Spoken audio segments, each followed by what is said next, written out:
आपने कभी ऐसा सोचा है कि हम हमेशा जल्दी में क्यों रहते हैं? किसी भी मोमेंट में आप नोटिस करो कि अब हमेशा हम जल्दी में ही रहते हैं, ये भी कर ले, वो भी कर ले,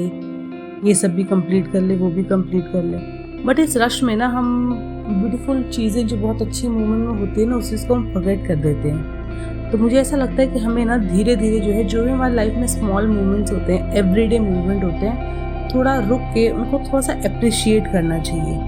कि ये चीज़ें हमारी लाइफ में एग्जिस्ट करती हैं। क्योंकि आजकल हमें हर चीज़ इतना कन्वीनियंटली मिल गया है, हर चीज़ इतना इजीली एक्सेसिबल है ना, कि जो हमारे पास जो हमें चीज़ें मिल रही है ना, हम उसके लिए भी हमारे पास ग्रेटफुल नहीं है। हम हर चीज़ को जल्दी रश में ही करना चाहते हैं। हम उस चीज़ को ऐसे ले लेते, टेकन फॉर ग्रांटेड ले लेते हैं। तो अगर आपको लगता है ना कि आपसे जो है ग्रेटफुलनेस प्रैक्टिस आपसे नहीं हो पा रही है, जैसे आपने भी सुना होगा कि हमें हर चीज़ के लिए ग्रैटिट्यूड रहना चाहिए कि हमें ये चीज़ें अवेलेबल हुई। अगर आपको वो प्रैक्टिस आपकी डिफ़िकल्ट लग रही है, आपसे नहीं हो पा रहा है, तो आप उसके बदले ये ट्राई कर सकते हो कि आप इंस्टेंट पूरे दिन में जब भी आपको लगे कि हाँ यार ये चीज़ तो बहुत ही अच्छी लगी, या आज मैंने बाहर का व्यू देखा, ये चीज़ मुझे बहुत सुंदर लगा, तो आप उसको अप्रिशिएट करो, उसी टाइम अप्रिशिएट करो, उसी मोमेंट में अप्रिशिएट करो, और बाद के लिए आप मत रखो। तो धीरे धीरे जब ये सब करोगे ना, तो फिर आपको आगे चल के आपको लगेगा हाँ यार ग्रैटिट्यूड फीलिंग जो ग्रैटिट्यूड हम करते हैं वो इतना डिफ़िकल्ट नहीं है, वो बहुत ईजी है, एंड वो आपको बहुत ही एन्जॉयबल देगा। क्योंकि शुरू में जब भी हम ग्रैटिट्यूड प्रैक्टिस करते हैं ना, तो हमें लगता है यार क्या कर रहे हैं, आर्टिफिशियल सा फील होता है। हमें लगता है कि क्या लोग सब बोलते हैं कि हमें ग्रैटिट्यूड हमेशा रहना चाहिए, फील करना चाहिए अपनी चीज़ों के लिए, जो भी हमें हो रहा है, तो पहले आपको आर्टिफिशियल लगता है। तो अगर आप डेली लाइफ में थोड़ी थोड़ी छोटी छोटी चीज़ों को अप्रिशिएट करना सीखोगे ना, तो आप जो है ग्रैटिट्यूड प्रैक्टिस और अच्छे से आप कर पाओगे। तो पहले आप डेली लाइफ की चीज़ें अप्रिशिएट करना सीखो। आपकी मॉम ने इतना अच्छा खाना आपके लिए बनाया, आप उसके लिए बहुत उस चीज़ को आप अप्रिशिएट करो। आपके पापा ने आपको कोई काम कर दिया, आपके कज़न ने कुछ आपकी हेल्प कर दी,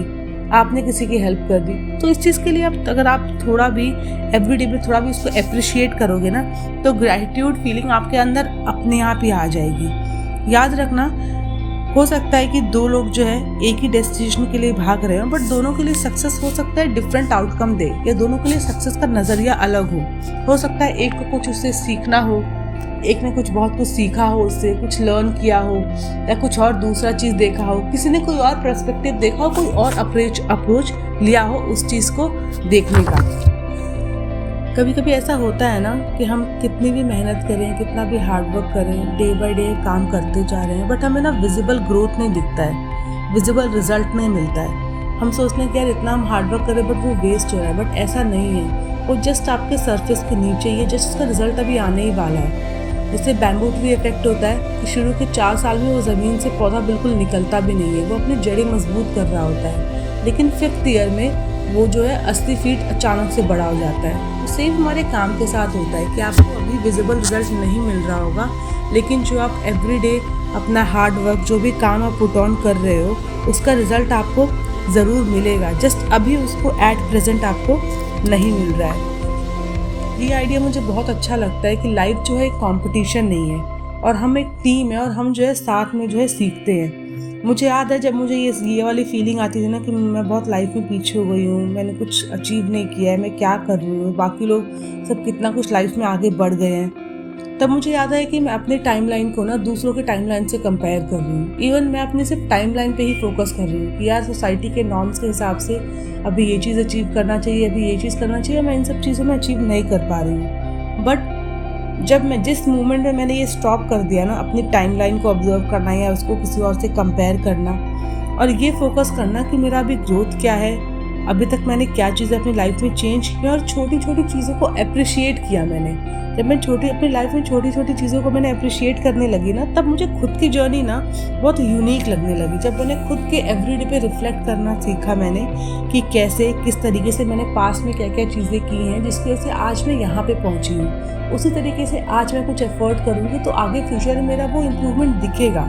जब मैं अपने आप की टाइमलाइन को कंपैरिजन करने से लेके जब मैं एवरीडे पे अपने आप की चीज़ों को अप्रिशिएट करने लगी, तो मुझे खुद की जर्नी बहुत ही यूनिक लगी। और मुझे लगता है कि ये इतना आसान नहीं होता है, इट इज़ नॉट ईजी। मैं मानती हूँ कि बिल्कुल भी ईजी नहीं है कि आप बाकियों से कंपैरिजन छोड़ दें, अपनी टाइमलाइन खुद की टाइमलाइन कंपेयर करना छोड़ दें, बिकॉज ना हमें हमेशा अपनी गलतियाँ ना हमेशा याद रहती हैं। और खुद के लिए तो हम सेल्फ क्रिटिसिज्म इतना ज़्यादा करते हैं, इतना ज़्यादा क्रिटिकल होते हैं अपने लिए कि अपनी गलती हम खुद की माफ़ नहीं करते हैं। लेकिन उन सब चीज़ों को फिर भी पीछे रख के जब एवरीडे में मैंने चीज़ों को धीरे धीरे अप्रिशिएट करने लगा जो मेरी लाइफ में ऑलरेडी है, और एवरीडे को मैं रिफ्लेक्ट करने लगी कि किस तरीके से मैंने पास्ट में कुछ चीज़ें की और मैं यहाँ तक पहुँची हूँ, तब मुझे अपनी जर्नी बहुत ही यूनिक और बहुत ही ब्यूटीफुल लगने लगी। और किसी को बोलने की ज़रूरत नहीं पड़ी है, मैंने खुद अपने अंदर जो है ये महसूस किया कि I was very happy with my life and I was very contented with my life. किसी भी दो पर्सन की जर्नी ना सेम नहीं हो सकती है, तो आपकी जर्नी, एवरीवन पर्सन्स जर्नी जो है यूनिक है और अपने में ही बहुत ही ब्यूटीफुल है। आपको याद होगा आपकी लाइफ में बहुत कुछ समटाइम्स ऐसा होता है कि सडनली कोई सिचुएशन आती है, कोई प्रॉब्लम आती है, आपने उस मोमेंट में किस तरीके से अपने आप को हैंडल किया, अपनी फैमिली को हैंडल किया, आपने उस चीज़ को ओवरकम किया। ओवरकम करने के बाद आप अब इस पर्टिकुलर मोमेंट में इस लाइफ में यहाँ तक पहुँचे हो, आपने बहुत अच्छा कुछ किया है, आपको उस चीज़ के लिए अप्रिशिएट करना चाहिए। और इसी रेजिलियंस की वजह से आपने जो है अपनी लाइफ में बहुत कुछ अचीव किया और आगे भी आप अचीव करेंगे। सो मैं ये मानती हूँ कि मेरी जर्नी बहुत ही यूनिक है और मैं अपनी स्टोरी को जो है किसी और से कंपेयर नहीं करना चाहती, बिकॉज क्या होता है ना, कंपैरिजन जो होता है ना, उससे आपकी खुशी जो है चली जाती है। और सो ये मैंने बहुत देर बाद समझा और चीज़ों को इम्प्लीमेंट करने में थोड़ा टाइम लगा, बट मैंने एट लास्ट ये बात समझ ली कि जब हम अपनी लाइफ किसी से कंपेयर करते हैं ना, तो हमारी लाइफ में ना खुशी सच में चली जाती है। आप अपनी लाइफ में कहीं भी पीछे नहीं हो, आपको जहाँ होना चाहिए आप वहीं पे हो। हमेशा याद रखना, आप बिल्कुल भी लाइफ में कहीं पीछे नहीं हो, आपको जहाँ होना चाहिए, जितनी आपने मेहनत की है